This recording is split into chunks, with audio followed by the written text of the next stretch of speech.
All right, so look at that seat. It looks like an old early 2000s Burger King seat. You get the sun on there to strike. Yeah, that's amazing. How's that?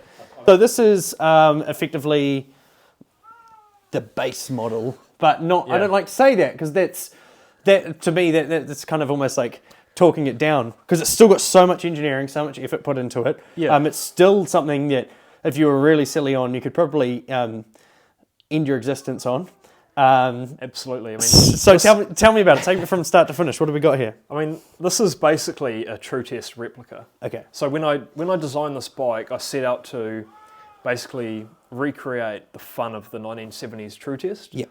But I wanted it to have modern day reliability. Yes. So we've got nice motors now. They're really reliable compared to the old flatheads. What do you tend to use? Like, have you come across a brand that's better than others, or? Well, I actually started with Briggs and Stratton. Yeah. So I went for the sort of well-known brand. Yeah. Had a good sort of comeback and warranty and all that. But Yeah.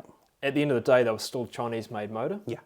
They were no better in quality than something like this, which is a Honda copy. Okay. Right. So these are the Cena brand. Yeah. They're one of the best clones I've found. They still have a 1-year warranty. Okay. This one's 118cc, as Yeah. you can see. It's a Honda GX 120 copy. Yes. 4 horsepower. These do 45 kilometres an hour, Yeah. which is still going pretty good for a little When bike. you're that low to the ground. Yeah. Yeah. It's fast enough to have a lot of fun. Yeah. And everyone I've sold one of these to has been satisfied with it. I might just get a feel for the size. Oh, it's so light. Yeah. I'm used to a pressed steel Honda frame from the 70s that's kind of weighs the same as my daily driver as a car. And Exactly. that's impressive. There's definitely no give. Yeah. So you need a padded seat. Of course, that's the big thing. Exactly. One of the favourite things that I do on my small bikes is aftermarket suspension because it's it's such an aesthetic part. But these, you kind of just, it is what it is. The disc is just instant solid, so that would lock up. Very responsive. Yeah, The brakes are extremely powerful. Okay, and this has got alternate round, so Neil can see. This has got the.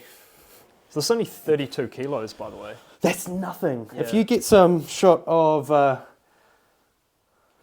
So that's a floating hydraulic caliper Yeah. using the sprocket as a disc. So do you run chain lube? Yes, absolutely. And does it come onto the disc or? Well, no, because what happens is you use a tacky spray-on type chain grease, Yeah. and as it's rotating around, the sprocket always throws the grease outwards with centrifugal force. Okay, Right? yeah. So it's never working its way inwards. Okay. Even if you did get grease on here, Yeah. it's so powerful that it will still work fine. Okay, cool. So you're not really worried about that anymore. It's Man, dropping dimes over here. Holy, look at that. yeah. So that's TIG welded aluminium. Yeah. 3mm thick. Yeah. So I just TIG weld those up with a little TIG welder I've got there. Yeah, that's really, really cool. There's nothing to them, eh? And that's not to diminish your work. They're just so simple. And I think I've forgotten, look, there's a side stand here as well. Yep. Which is very impressive. I've kind of forgotten the simplicity, especially since I've been working on a bike, in the past 2 years that's fuel injected, and Yeah. I've gone right away from it. And to see this just kind of is actually refreshing. It's really awesome. And so one of these retails about $2,500. Yep, they're 2,500 including GST. Okay. And that's something like this, although this has got the addition of chrome-plated removable handlebars. Okay. So otherwise they just have standard That's right. unremovable bars. That's right. Yeah. And this just makes it easier for transportation, I guess. But hypothetically, no one would probably take them apart. It's just a one-off that I did just for myself. Okay. Just as an experiment, actually, just to see if I could do it. Yeah. So, yeah, typically, I mean, that one behind you there, that's Little Hustler number 1. Oh, wow. Okay. So that gives you an idea of how I started, actually. Yeah. Absolutely. Come round now. Have a look at this one. This particular bike was...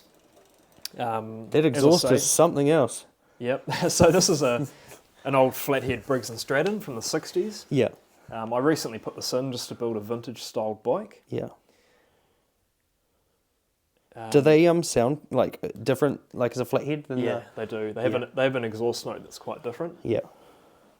You'll notice that this one has no branding in the frame. Yes. So when I first did these, I tried to replicate the true test as much as possible. Yeah.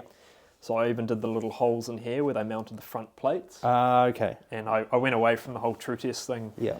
after the first 10. But the first 10 Little Hustlers have no branding. Yes. So there are 10 of them out there with no Hustler. And you added No that plate. posthumously. That came much later. Yeah, that's cool. You've machined up a little trumpet for your carburetor by the looks of it there as well? Yeah, I've done a few of those before, and Yeah. It was just all part of the old school look. And It's tiny wheels, what, 4-inch? 4-inch rim, yeah. Yeah. And this one has slightly oversized tyres, which Yeah. are 11-inch rolling diameter. Okay. Standard now, they're 10-inch. Yeah. And that's running a 420 chain, or is it smaller? It's the small number 35, 35 chain, yeah. 3/8 pitch. Yeah, okay.